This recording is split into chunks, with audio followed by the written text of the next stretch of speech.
Paz do Senhor, boa noite a todos. Deus abençoe a todos. Começamos hoje a segunda aula de hermenêutica bíblica e nos ensina, a interpretação do texto. Nos ensina a interpretar o texto corretamente. Hermenêutica é a matéria que é um pilar da teologia. Nós temos também a aula da hermenêutica exegese, que de certa forma faz parte da hermenêutica, é um pilar da hermenêutica. E eu quero ensinar a vocês o papel da hermenêutica. Qual o papel da hermenêutica dentro da teologia? E a base da hermenêutica, então, é ler e entender o texto. Na aula passada, nós discutimos sobre Filipe e o eunuco, sobre a questão do entendes o que lês, e onde muitas pessoas elas leem o texto bíblico, leem a Bíblia diariamente, mas a grande reclamação das pessoas é que elas leem, mas não entendem. Já discutimos que o grande problema é que existem várias barreiras, a barreira de tempo, pois a cultura daquele tempo não é a cultura do nosso tempo. Então nós temos a política, a história e vários outros problemas que fazem parte. E a hermenêutica ela nos auxilia. E para a gente ter uma interpretação correta do texto bíblico, nós precisamos colocar o texto sobre o contexto. Então, precisamos entender o contexto do texto bíblico, precisamos entender o contexto da sociedade, a política, a economia, a história, a geografia, para nos dar uma luz sobre o texto.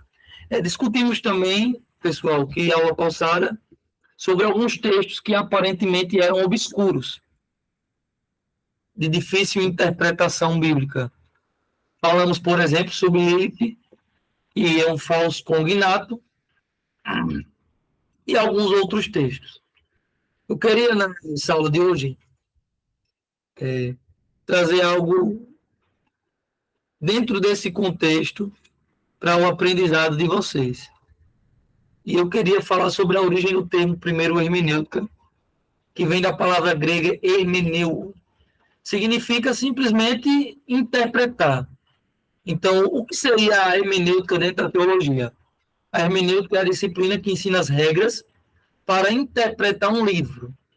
No nosso caso aqui, a Bíblia Sagrada. Hermenêutica é a ciência da compreensão. Então, o propósito da hermenêutica é trazer compreensão, trazer sentido para o que está escrito no texto bíblico. Dar sentido ao texto, colocar o texto dentro de um contexto. Então, a hermenêutica, logo, ela é a ciência que traz a compreensão humana do texto bíblico. Para isso, nós precisamos entender que existem regras para a interpretação. Existem regras que vão entender o sentido do texto bíblico. A língua humana, a linguagem humana, precisamos partir do pressuposto que a Bíblia é Deus falando em linguagem humana para conosco. Então, é interessante que Deus fala conosco em uma linguagem limitada. Embora Deus seja ilimitado em poder, em ciência, ele é onipotente, ele é onisciente, ele é onipresente. A Bíblia é Deus falando conosco em linguagem humana. Por quê? Porque se Deus falar com a gente na linguagem de Deus, nós não podemos entender a mente de Deus. Então, a Bíblia é a revelação de Deus para a humanidade. E, para isso, Deus fala conosco numa linguagem que seja compreensível para a gente. Logo, a Bíblia é Deus falando com linguagem humana. Então, Deus fez uso dos profetas, Deus fez uso dos seus servos para falar conosco. Como a linguagem humana ela é limitada, sabemos que essa linguagem pode ser totalmente compreendida. Logo, a Bíblia pode ser compreendida. Então, temos a certeza que podemos compreender o texto bíblico, porque Deus se utiliza da linguagem humana. Um grande exemplo disso é O livro de João, capítulo 4, eu sempre cito esse texto. Jesus conversando com a mulher samaritana, ele vai dizer que Deus é espírito. E a palavra espírito no grego podemos usar ruach ou pneuma. Seria como sopro, vento. Então, o vento ou o sopro não tem forma. Tanto o vento como o sopro não tem forma. Chegamos à conclusão, por exemplo, que Deus não tem forma. Tem muita gente, eu sempre gosto de fazer essa alegoria, que acha que Deus é um homem de barba branca, de cabelo branco, um bom velhinho, né? Como se fosse o Papai Noel, sentado em um trono. Só que isso, de certa forma, seria uma alegoria, porque Deus não tem forma, Deus é espírito. Se Deus é espírito, ele não tem forma. Entretanto, a Bíblia fala que os olhos de Deus estão sobre a terra. A Bíblia fala que o braço do Senhor está estendido. A Bíblia fala que a mão de Deus, né? Então nós vemos na Bíblia a mão de Deus, os olhos do Senhor, o braço do Senhor, os pés de Deus. É interessante, ó. Nós temos, por exemplo, em Provérbios 15, versículo 3, diz o seguinte: afinal, quanto ao Senhor, seus olhos contemplam toda a terra, para revelar-se poderoso para aqueles cujo coração é plenamente dele.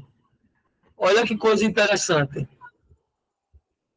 Então, Provérbios 15, versículo 3, está me dizendo que os olhos do Senhor estão em toda parte. Só que temos um problema. João capítulo 4 está dizendo que Deus é espírito. E Provérbios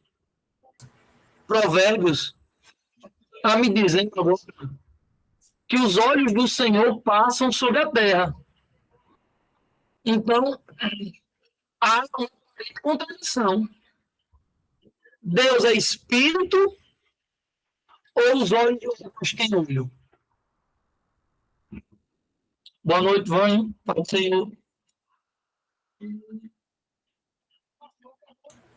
Né? Pai do Senhor Mateus, Pai do Senhor irmão. Então, esse problema aqui. Deus é espírito ou Deus tem olho? Porque o espírito tem neuma, em grego, estou usando o Novo Testamento, no grego, né? Ela dá a ideia de som, de vento. Então, igualmente, sobre a terra. Mas eu não só tenho a ideia de que Deus tem olhos aqui, né? Eu também tenho a ideia que as mãos do Senhor não estão encolhidas. Isaías 59, ele vai dizer: eis que a mão do Senhor não está encolhida, para que não possa salvar. E se não bastasse dizer que a mão do Senhor não está encolhida, ele continua dizendo: e nem o céu ouvido para ouvir. Então, Isaías 59 está dizendo que Deus tem mão e ouvido. Então, já falamos de olhos, mão e ouvido. Não é verdade? E os pés do Senhor?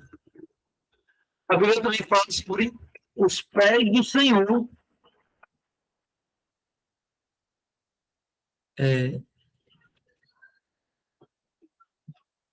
Só um minuto aqui, deixa eu abrir aqui a Bíblia novamente, que deu uma travada.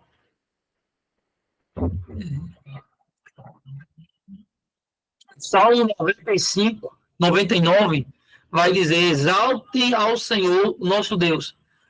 Prostem-se diante dos seus pés. Salmo 99, versículo 5. Deuteronômio 24, Hebreus 12, 13 vai dizer: façam caminhos para os seus pés. Então já falamos dos pés, vão montando aqui.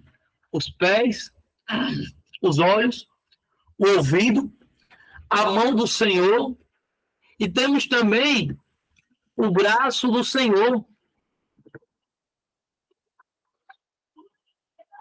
E o texto vai dizer, em Isaías 53, a quem revelarei o braço do Senhor? E agora, pessoal? Olha o que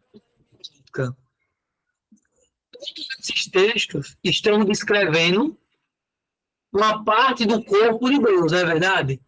O braço do Senhor, a mão do Senhor, os olhos do Senhor, o ouvido do Senhor, os pés do Senhor. Que João capítulo 4, mais uma vez eu vou citar, fala que Deus é Espírito. E o Espírito não tem nada disso. Porque a ideia de Espírito é que o Espírito é como um vento, como um sopro. Então eu queria perguntar para vocês, Deus é Espírito? Ou um corpo?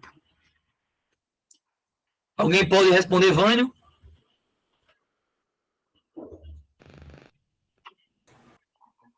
Cortou, Varão, aqui a voz, o áudio cortou um pouco. Vou perguntar de novo. Muito, não. Deus é Espírito ou Deus tem um corpo?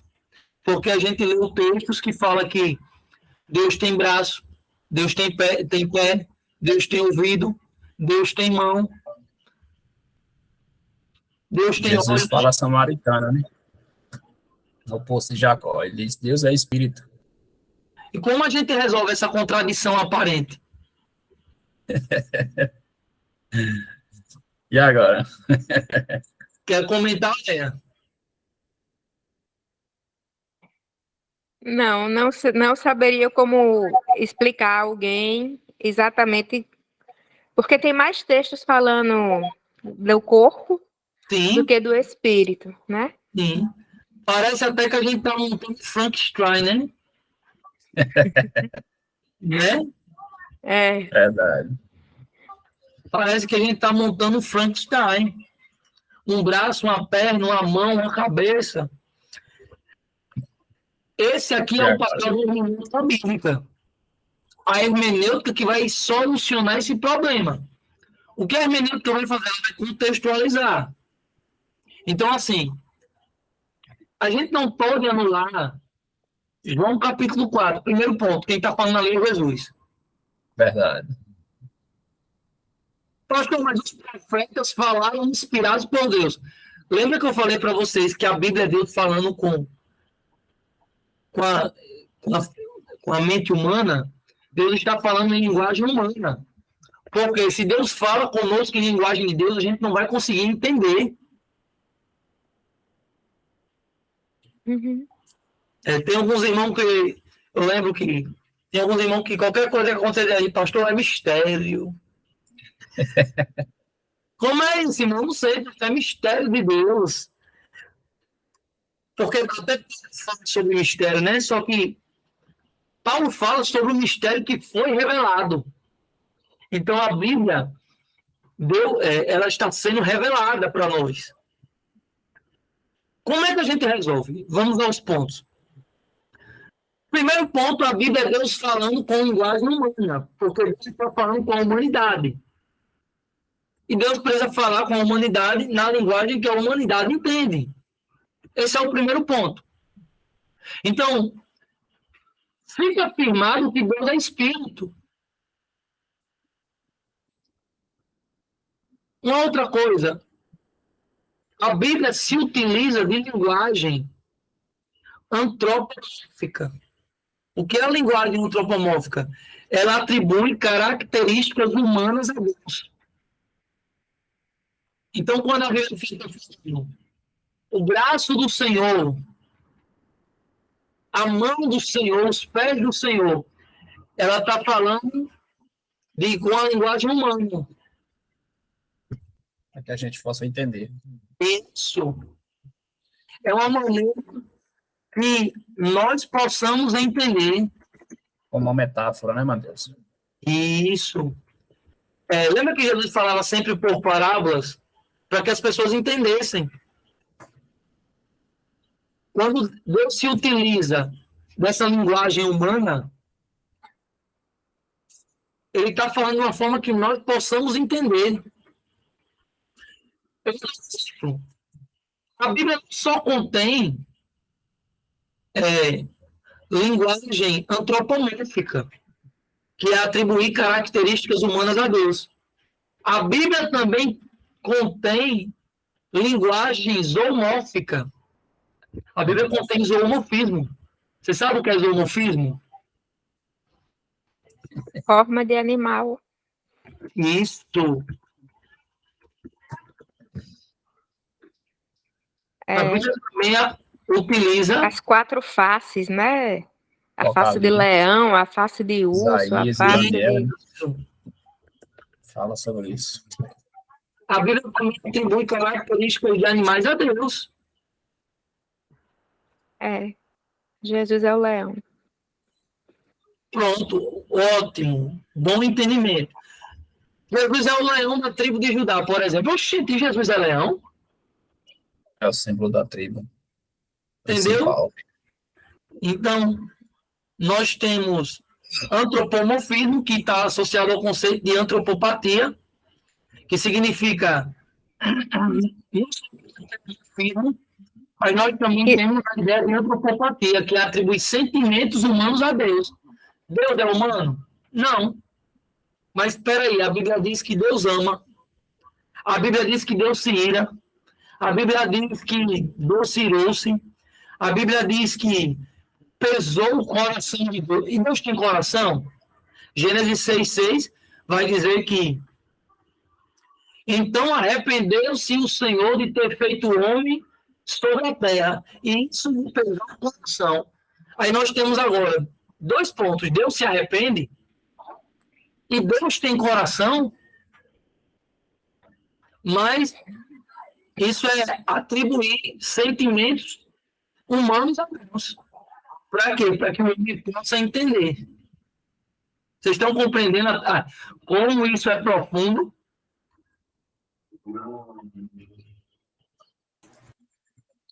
E Deus é inexplicável.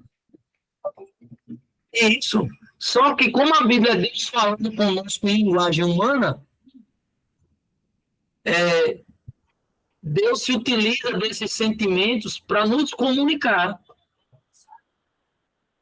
Mas temos antropomorfismo, temos antropopatia. Antropomorfismo. Zoomorfismo. Agora, o zoomorfismo eu acho mais pesado. Porque é atribuir características de animais a Deus, mas a Bíblia atribui. Por exemplo, Jesus se comparou a uma galinha. Cordeiro. O cordeiro. Certo? E o Espírito Santo. Não, pomba. O Espírito Santo. Mas a Bíblia aparece o chifre do Senhor. Força. Eu já comentei sobre isso alguma vez, né? A ideia de... olha para todo. Se a gente falar hoje aqui sobre chifre, no contexto aqui do Brasil, chifre está relacionado com o quê? Traição. Como dizia o Matuto e o Nordestino, canalha. Cara é couro, né? Chifre, né? Olha, tu tá sendo chifrado. Na verdade, sim ou não? É cultura, Sim. né? Sim. Tudo é cultura. É cultura. Se a gente pega esse contexto e a gente volta 2 anos atrás, nos tempos bíblicos, Chifre, você falar chifre lá não está associado com cangaia. Chifre está associado com força. É engraçado, né? E os sacerdotes usavam para colocar azeite, né? Naquela cultura, o chifre está associado com força. Então a Bíblia fala o chifre do Senhor.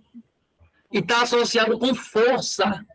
Fala aqui o chifre João Pessoa. Está associado. O cara está levando uma cangaia. Né? Eu gosto, né? Quando fala desses assuntos. Exato. Mas para você ver que, olha a questão cultural, como eu preciso conhecer a cultura para poder fazer a interpretação correta de um texto. Como as pessoas pensam, só pegar o texto e ler. Eu preciso conhecer, preciso do auxílio da hermenêutica para eu poder interpretar de forma correta. Ciência da tradução. Isso. Eu preciso conhecer a cultura. Eu preciso conhecer Geografia. geografia. Eu preciso conhecer a política. Então, existem várias barreiras. Várias barreiras e a hermenêutica ela vem para colocar essas barreiras por terra.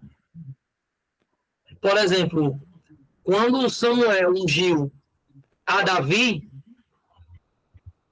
lá em Samuel 16:13, ele usou o chifre.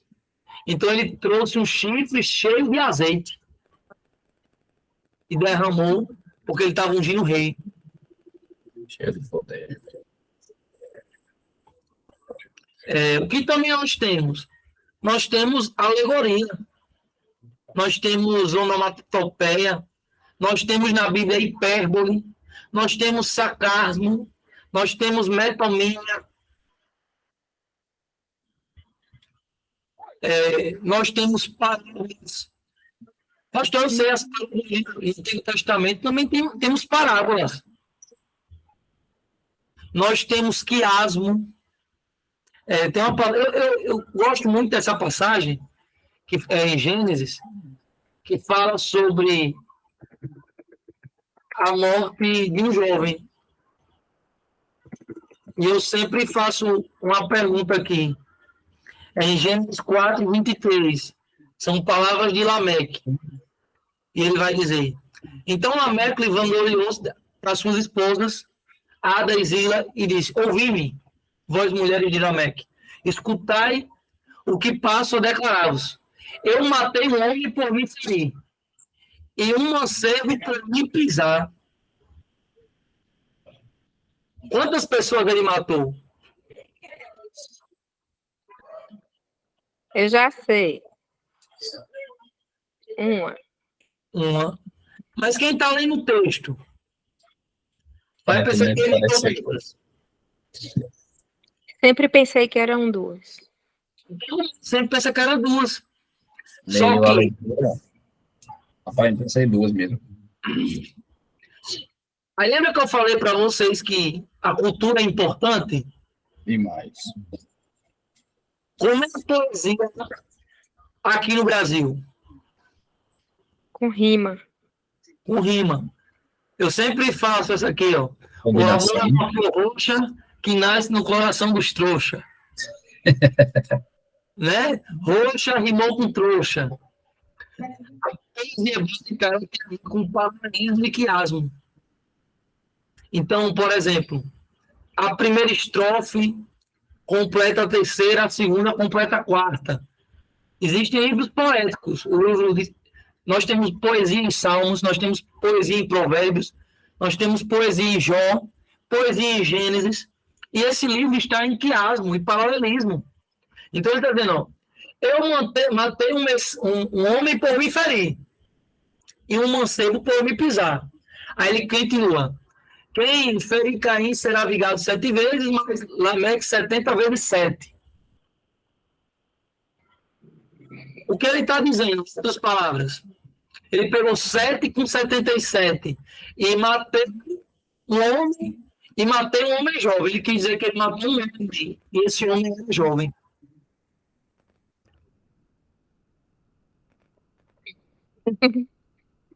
Entendeu? Aí, assim, da terceira estrofe em diante, eu entendi mais nada. A poesia hebraica ela não tem a ver com rima. Ela tem a ver com um verso completar o outro. Entendeu? Tipo assim, ó. Eu, na primeira estrofe, frase, mas eu não fecho. Aí Na completa na terceira. Isso.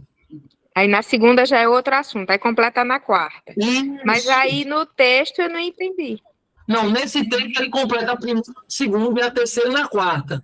Mas em algumas vezes a primeira vai estar junto com a terceira e a segunda com a quarta. Às vezes vai ter esse paralelismo. Porque a poesia. Percebeu que não tem nada a ver com rima, Uhum. mas isso é poesia. Aí, é o que eu estou dizendo, isso aqui tem a ver com cultura, pessoal. A cultura hebraica é diferente da nossa cultura. E às vezes a gente, por exemplo, para a gente entender um texto, a gente tem que entender uma cultura.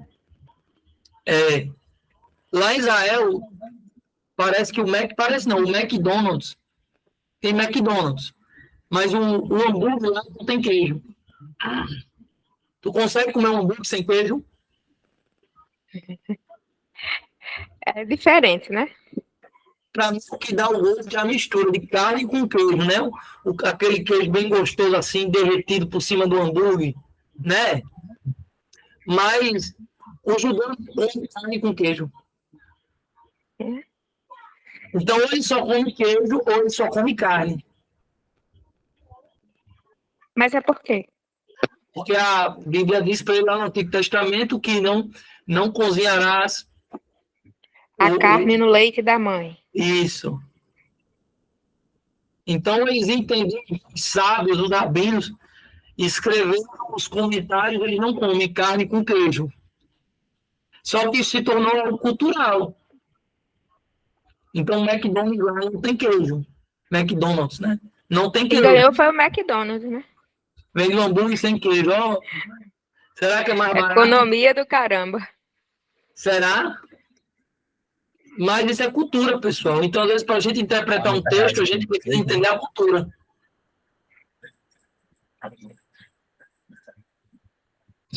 E a Bíblia, pessoal, é um livro que nós temos ali um abismo literário, um abismo de tempo.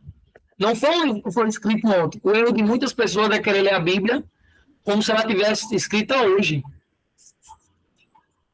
Não tem como, né? Você precisa entender a cultura. Apocalipse tem pessoas que têm muita dúvida, mas João, quando fala, ele fala da melhor forma para que possa entender as pessoas segundo a época de 2.000 anos atrás, Sim, né? Então, assim, não é fácil de entender, mas ele fala ali acerca segundo a época dele, quando ele fala da espada que sai da boca de Deus, 2 gumes, com os pés, com um latão reluzente, esse tipo de coisa, né? Ele fala segundo a época que as pessoas viviam para que pudessem entender. E hoje é difícil, não tem como entender. Só se buscar mesmo. sim, A origem. sim, com certeza.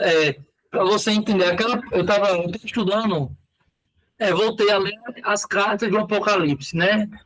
As cartas das 7 igrejas. E quando você pega em Laodiceia, A outra igreja. e quando ele fala para Laodiceia, olha, você é pobre, cego e nu. Afirmo-te que de mim compre ouro e colírio para que te unjas. Certo? Vamos ler aqui a carta a Laodiceia. Para não falar nada fora do contexto. Pode ler para mim aí, Léa, a carta de Laodiceia, Apocalipse 3,14. Ô, Vânio. 3,14? Apocalipse 3,14. Papai, papai.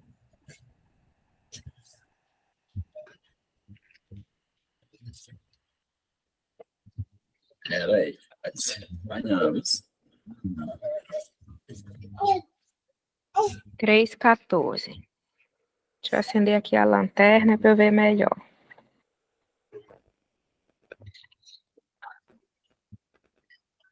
Ao anjo da igreja de Laodiceia, escreva o seguinte: esta é a mensagem do Amém, a testemunha fiel e verdadeira, que é a origem de tudo o que Deus criou.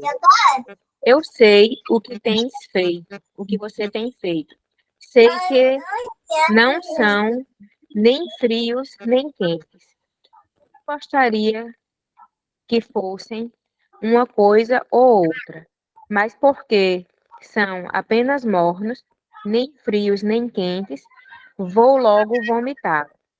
Vocês dizem: somos ricos, estamos muito bem e temos tudo o que precisamos, mas não sabem que são miseráveis e desgraçados. Vocês são pobres, nus e cegos. Porquanto aconselho que comprem de mim ouro puro para que sejam de fato ricos, e comprem roupas brancas para se vestirem e cubram a sua nudez vergonhosa. Comprem também colírio para pôr nos olhos, a fim de que possam ver. Eu corrijo e castigo todos que amam. Amém. Amém. Na parte que ele diz por exemplo, Daí, Laura. que é da, ele fala sobre que a igreja não vê. O versículo de número 15. Ele vai dizer: eu sei tuas obras, que nem és frio, nem quente. És morno, né? E por isso vomitar-te-ei da minha boca. Esse aqui é um texto bem conhecido. E esse texto é bem conhecido. E é interessante que Jesus faz uma comparação, porque lá tinha um rio. Olha como a gente precisa entender a cultura e a geografia. Existia um rio que vinha da cidade próxima de Herápolis, e esse rio passava por Laodiceia. Em algum momento desse rio, essas águas eram frias, e na cidade mais adiante, essas águas eram quentes. Mas quando se passava por Laodiceia, a água fria com a água quente Ficava morto. ficava morna. E essa cidade passou a ser uma cidade que fabricava colírio. A cidade de Laodiceia, assim como outras cidades, começaram a fabricar colírio. Na hora de Jesus falar, Jesus então faz que a cidade vende colírio. Aí Jesus perguntou: olha, vocês são mornos, vocês são cegos, porque colírio né? Colírio é remédio pro vocês são cegos. Está compreendendo? Sim. Então, de onde é que a gente tira isso? Para a gente ter essa interpretação, a gente precisa entender o contexto cultural, Geografia, né? geográfico e político. Tudo que passava naquela cidade de Laodiceia, saber que existiam essas águas quentes e frias, Sim. e que eles produziam colírio. Eu não ia saber nunca. É o que Jesus faz. Essa igreja, ela é uma igreja problemática, é uma igreja morna. Pode ver que, olhando para essa igreja, você não vê nenhum elogio. Todas as igrejas nos elogiam, mas na carta de Laodiceia não há elogio. Há apenas repreensão, exortação, e no final ele faz uma promessa. Para todas as igrejas, as outras, há um elogio. Essa não tem.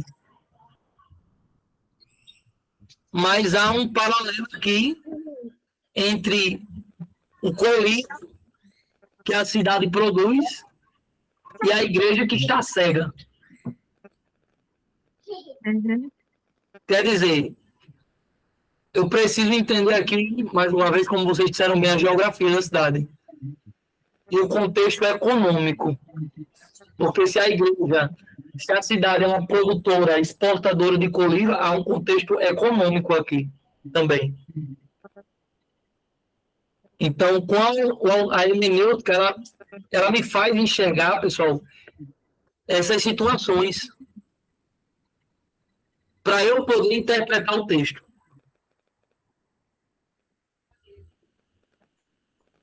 Tem muito com conhecimento, né, pastor? Sim, Tem muito a ver com conhecimento, estudar história, tudo. Exige muita Sim. busca, né? sim. Eu preciso estudar história. É por isso que quando a gente fala em teologia ela é considerada a mãe de todas as ciências. Porque você, dentro de teologia, estuda filosofia, estuda história, estuda geografia, estuda a interpretação de texto.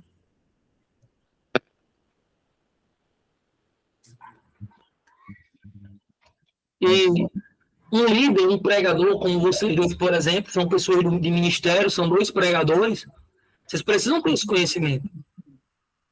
Porque senão você vai ser a pessoa que vai ler a Bíblia e vai ler o que eu entendo da palavra.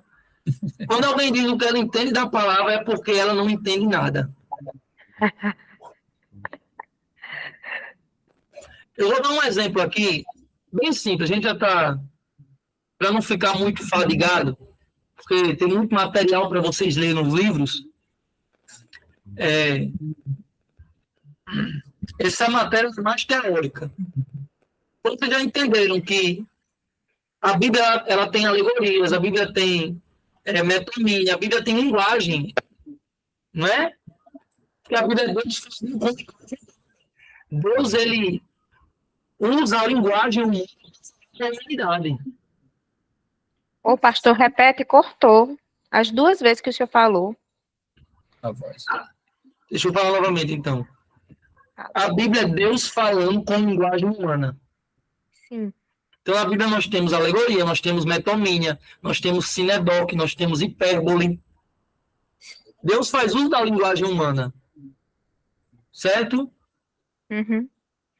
Então, veja só. Como a Bíblia é Deus falando com linguagem humana, ele usa antropopatia, antropomorfismo, zoomorfismo, para que nós possamos entender. A Bíblia é Deus falando com linguagem divina, é Deus falando conosco com linguagem humana. Uhum. Então, nós precisamos entender e saber usar de forma correta a hermenêutica, para que a gente sempre chegue à interpretação do texto. Veja só. As pessoas, elas querem olhar a Bíblia Sagrada, e interpretar da forma correta, certo? Vou dar um exemplo aqui. Eu gosto muito de dar esse exemplo. O que é talento na Bíblia? O que é? Tá o quê? Talento. Talento? Dinheiro. Dinheiro, isso. Tem muita gente que prega e faz. Olha, pastor, porque Deus me deu um talento. Aí tem que use o teu talento. Não enterre o teu talento. É tanto que quando você analisa o contexto, o próprio Jesus está falando sobre correção monetária. O próprio Jesus está falando sobre dinheiro. Não é verdade? É. Para vocês terem noção de como Jesus está falando sobre dinheiro. Vamos lá. Eu vou abrir aqui o texto.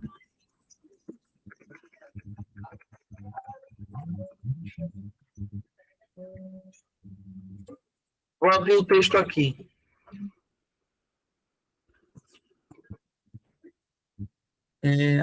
A parábola dos talentos. Mateus 25, do 14 ao 30. Alguém pode ler para mim? Vai, Vânia.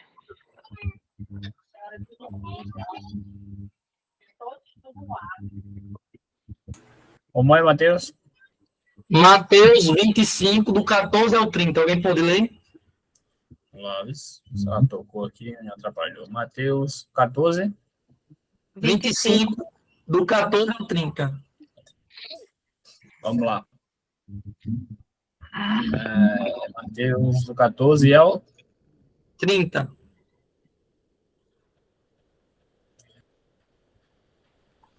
a parábola dos talentos. Vamos lá. Deixa eu abrir aqui.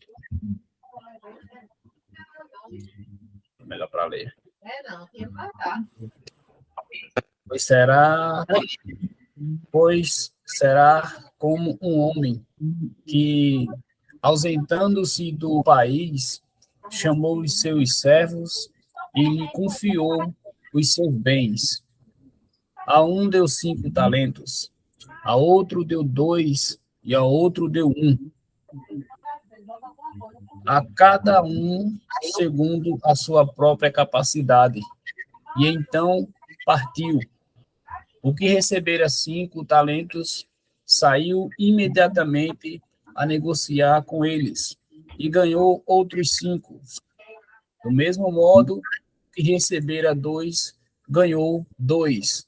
Mas o que recebera 1, saindo, abriu uma cova e escondeu o dinheiro do seu senhor.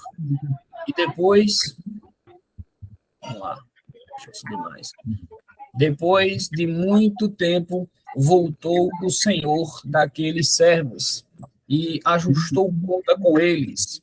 Então, aproximando-se, o que recebera 5 talentos, entregou outros 5, dizendo: Senhor, confiastes-me 5 talentos, eis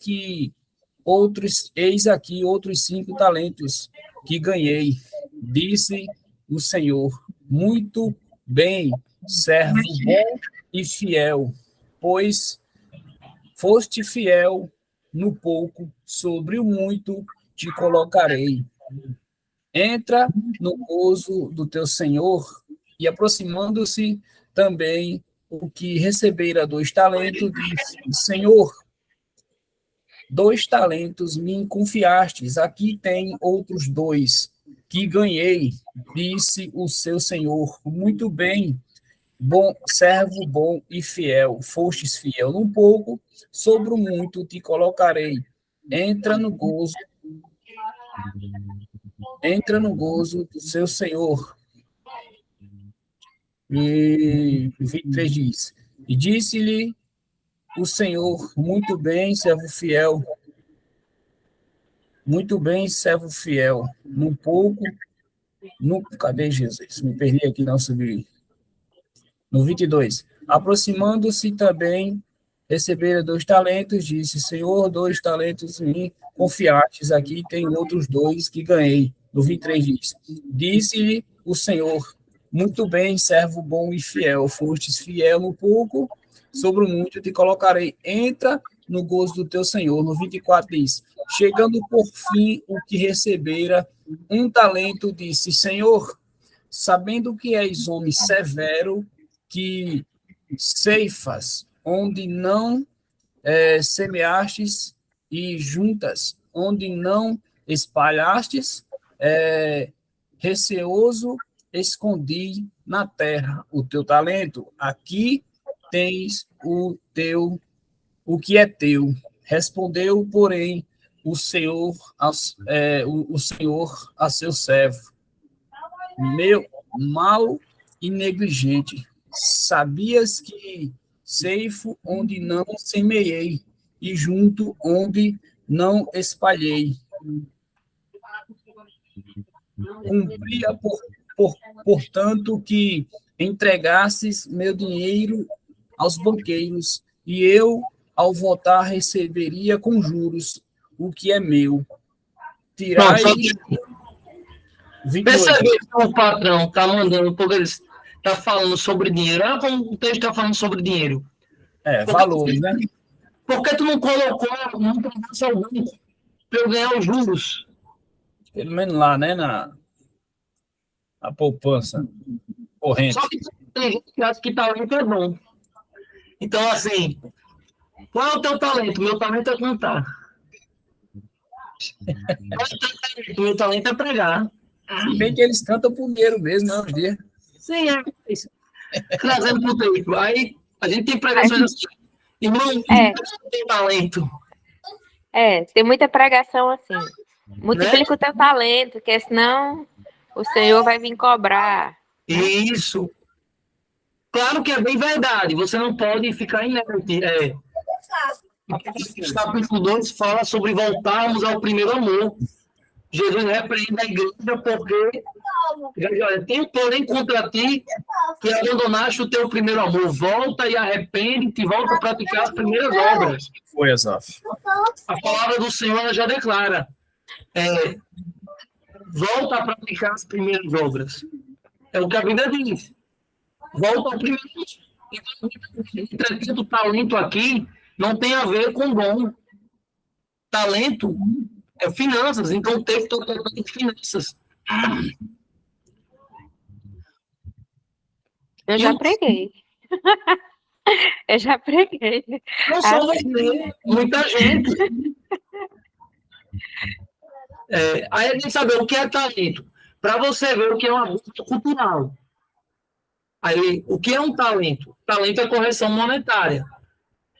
A equivalência de um talento na Bíblia vai de 32 quilos até 37 quilos. De quilos. Então, um talento seria uma unidade monetária. Alguns vão dizer, o John Donovan, ele comenta que um talento era equivalente ao salário de 15 anos de um trabalhador mensal. Nossa. Mais ou menos no dia de hoje, por exemplo, nós temos um talento de prata, um talento de ouro, mas um talento de ouro, 35 ou 37 quilos de ouro, seria equivalente a 60 mil reais.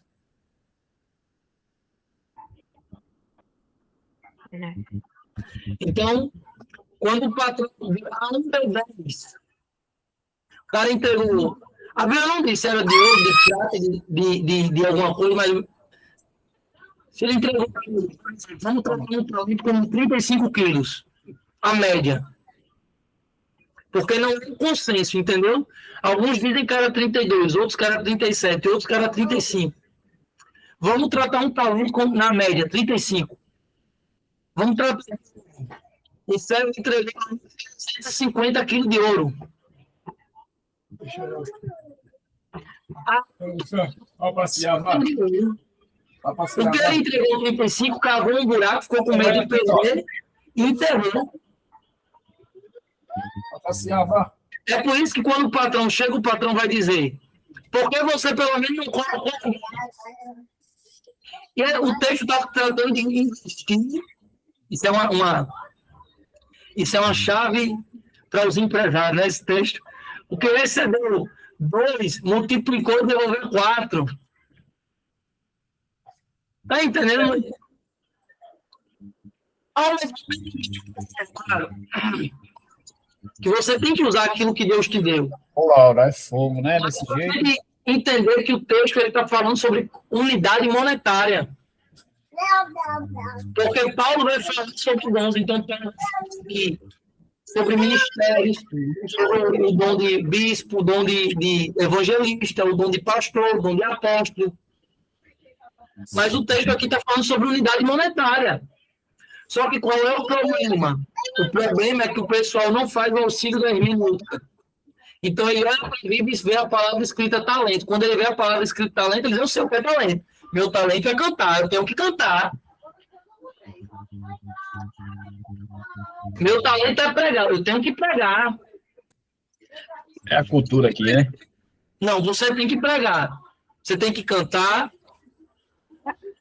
Mas é o português, né? Um problema aí é mais a língua. Mas aí eu preciso usar a hermenêutica. É a cultura, né? Aqui, talento é um dom. Entendeu?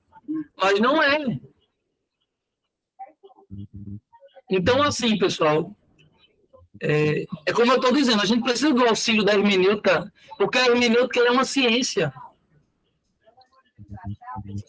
E é através dessa ciência que eu vou ter a compreensão correta do texto bíblico. Chega à definição. A chegar a uma definição. É por isso que a hermenêutica ela é uma matéria importante dentro da teologia. Vocês estão entendendo? Amém. Glória a Deus. Alguém quer fazer alguma pergunta? Uma pergunta? Vânia, você está com um cara hoje que tem muitas perguntas.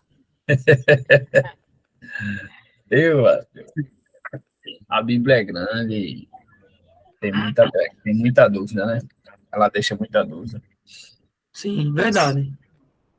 Por isso que a gente nunca sabe tudo. Sempre. Eu tenho ela assim como outro mundo, a Bíblia. Ela trata de muita coisa, acerca de tudo. Tem uma parte também que é muito interessante, é aquela parte onde Jesus chega descendo um chicote no templo, né? Quando ele diz, a casa do meu pai é casa de oração. Ele vê ali aquele povo, tudo aquilo ali, e verdadeiramente aquele povo que estava ali, segundo alguns estudiosos, vai dizer que por trás daquilo ali tinha um grande sistema, por trás daquilo ali existia cambistas, pessoas que deixavam ali, tipo, comprar um animal para sacrificar lá dentro, já comprava por um valor, lá fora já comprava por outro, ou seja, existe um grande sistema aí vai aí a ambição do homem, onde mais uma vez entra o talento, mais uma vez entra o dinheiro, né?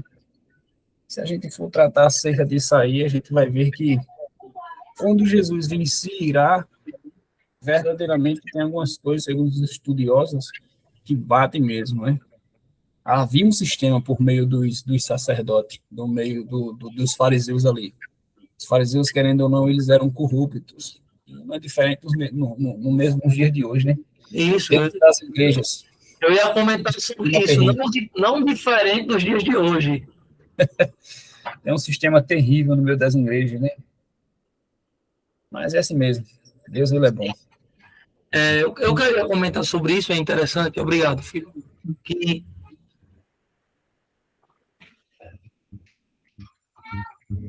tudo é um sistema. Por exemplo, a gente vê o sistema gospel hoje e as pessoas que pregam em igreja. Isso é alimentado, que o cara vai ter uma boa vida pregando, que o cara vai rodar o mundo todo pregando, ele vai viver de pregação. E a gente sabe que, às vezes, por trás, Deus pode abençoar, mas, às vezes, por trás há o jogo de cintura, um sistema, um apadrinhamento, como também para cantores. Um cantor para cantar supostamente para Jesus, ele cobra 10 mil, 20 mil, 30 mil. É uma fortuna. E é interessante que, por exemplo, a gente vê tantos escândalos no meio gospel, né? A maioria desses cantores, a gente teve agora o caso do Gessé Aguiar, que se assumiu homossexual. Inclusive, desde os 12 anos dele, que ele já era mais, só estava escondido, né? Talvez venha escondendo por quê? Porque ele não podia assumir, porque ele, dentro do meu gospel ele estava ganhando dinheiro. Nós tivemos há alguns anos o escândalo do JA. Nós tivemos o pastor lá, que é o Thales Roberto, o Kleber Lucas.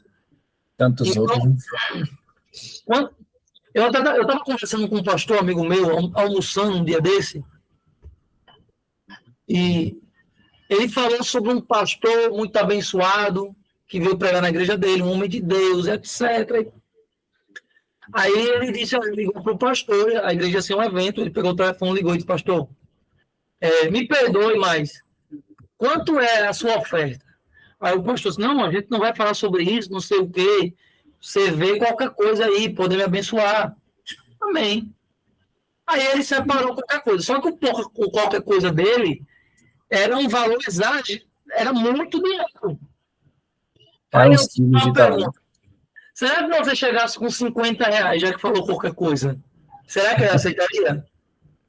Ele não voltaria mais nunca. Ele não. Claro que eu tô aqui brincando, mas 100 reais. Qualquer coisa era um valor, era um dinheiro alto. Não era um valor baixo, não. Mas a gente sabe que é um comércio, e não diferente nos tempos de Cristo. Os comentaristas eles vão dizer que havia uma corrupção onde as pessoas levavam lá sua ovelha, por exemplo. Quando chegava lá, dizia, olha, essa ovelha não pode. Porque essa ovelha tem isso, inventava problema até onde não tinha. Esses aí são os inspetores, né? Da época que existia lá no templo. Aí, de repente, olha, mas aquele cambista ali, ele tem uma boa, compra aquela que aquela a gente aceita. Aí, dentro do tempo, a do cara não servia para nada, tinha comprado o cambista. Era mais caro. Mais caro. Ou, se não, tinha que voltar para a cidade dele sem sacrificar o Senhor e sem cumprir o mandamento. Então, ali havia corrupção. Eu não sou contra a igreja que dá oferta, que ajuda. O problema é a corrupção que se cria nesse sistema. E para você ver, eles subiam uma vez ao ano, né, para adorar a Deus. Então, se eles não adorassem a Deus, não oferecessem ali holocausto, ali um sacrifício a Deus, naquele ano ali, certa feita na safra dele, ou a vida dele daqui para frente, um ano para frente, não seria tão abençoado na mente deles, né? Então, teria, de qualquer forma, sacrificar alguma coisa para Cristo, nem que fosse um par de rolinhas, né? Sim. Então, assim, quem vinha de fora, quem vinha de longe, tinha gente que vinha de cidades distantes, tinha gente que vinha de outros países. Verdade.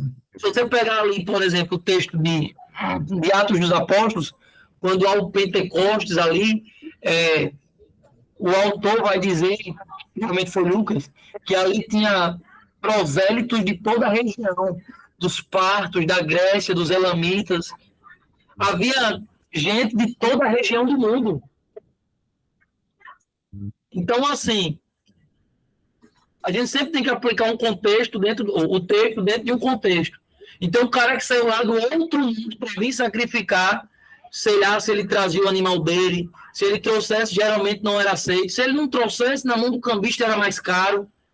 Então, se criou um sistema para arrecadar dinheiro. E era muito dinheiro. Verdade. Olha que Jesus ele não é contra a oferta do templo, porque Jesus ele dá o cheque ao do templo. Ele dá por ele, dá por Pedro. O problema é a corrupção. A ganância. E a gente sabe também que há corrupção de crentes. Tem gente que, por exemplo, dentro da igreja, a maneira de contribuir é o dízimo e a oferta. Tem gente que dizia um mês sim, outro mês não, um mês sim, outro mês não. Então, assim, claro que também Deus não se agrada disso. Quando a gente diz o valor de quanto recebe para ninguém dizer, só deu a metade. Isso.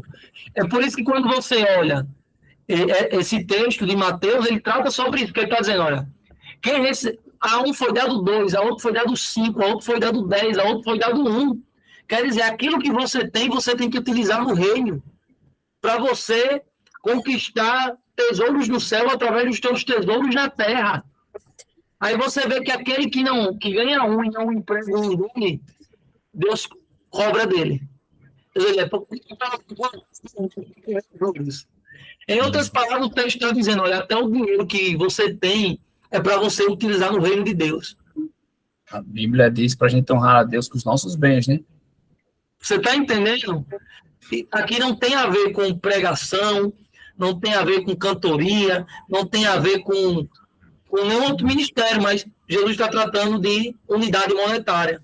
É por isso que eu sempre digo, a Bíblia é um livro que trata de tudo.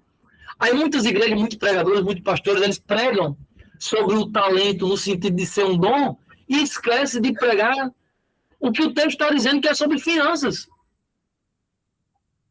Por falta de entendimento, por falta de compreensão.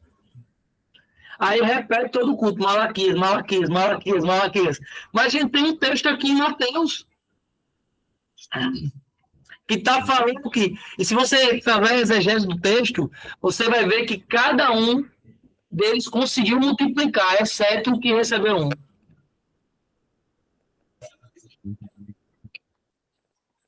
Em outras palavras, cada um deles conseguiu multiplicar. Quem pegou 2, multiplicou para 4. Quem pegou 5, fez 10. Quem pegou 10, fez 20. Quer dizer, aqui é uma mensagem de que Deus multiplica. Se você empregar as suas finanças no reino de Deus, é Deus quem vai multiplicar. Verdade. Aí, se você pegar aquele que teve um que enterrou, ele não conseguiu multiplicar ainda. É a questão da semente, né? A semente. Vocês estão vendo a importância da interpretação correta do texto? Mateus, me explica aí, Mateus. Provérbios 3:9, Mateus. Para a gente entender melhor. Deixa eu abrir aqui. Provérbios 3:9. Já que estamos falando disso, né? Honra o Senhor com teus bens, com as tuas primícias. Eu gosto das palavras da primícia aqui, ó. Primeiro. Aí é uma bênção no versículo 10. E se encherão os teus celeiros de fartura e transbordarão os teus lugares. O que é primícia? É a primeira parte. Por exemplo, tem muita gente que é legal. Um exemplo, dentro da igreja hoje. Pastor, não dizimei porque não sobrou dinheiro. Compromisso. Por que não sobrou dinheiro? Porque ela recebeu. Aí ela foi passear, pagou conta, comprou a ração do cachorro, andou de ato, pagou conta de gás, de energia, de luz. Na hora dela ofertar na casa do Senhor, dizimar, ela disse, não vai sobrar. Aí o que a palavra diz? Ela deixou por último. Sim, ela não priorizou o reino de Deus. O provérbio está dizendo, honra a Deus com as primícias, os primeiros frutos, as primeiras crias. Porque é uma promessa que se tu entregar as primícias, aí vai ter fartura, Foi o que Abel fez, né? vai transbordar. Então, é uma recomendação do Senhor e uma promessa. Então, ao mesmo tempo que é uma recomendação, há uma promessa. Honra o teu Deus com as primícias. Se tu honrar o teu Deus, o que vai acontecer? Fartura. E coisas boas. Deus é bom. Abel fez isso, né? Abel fez isso. Caim não. Amém, pessoal. Tem mais alguma pergunta? Eu vou preparar um material para vocês. Essa semana eu entrego. Sobre... Eu sei que vocês têm que ler o livro, entendem do que ler. Espero que vocês já estejam lendo, porque são 300 páginas. Sim, muita página. Eu estou em algumas páginas ainda. Mas eu vou fazer uma pequena apostila só para vocês terem noção das figuras de linguagem que a Bíblia apresenta, como sinegodote, metonímia, antropopatia, viu? E vai servir para vocês para a vida toda. Amém? Amém. Amém. Pronto. Paz do Senhor a todos. Deixa eu encerrar. Olha. Bons estudos e vitória para vocês em nome de Jesus. Glória a Deus. Amém.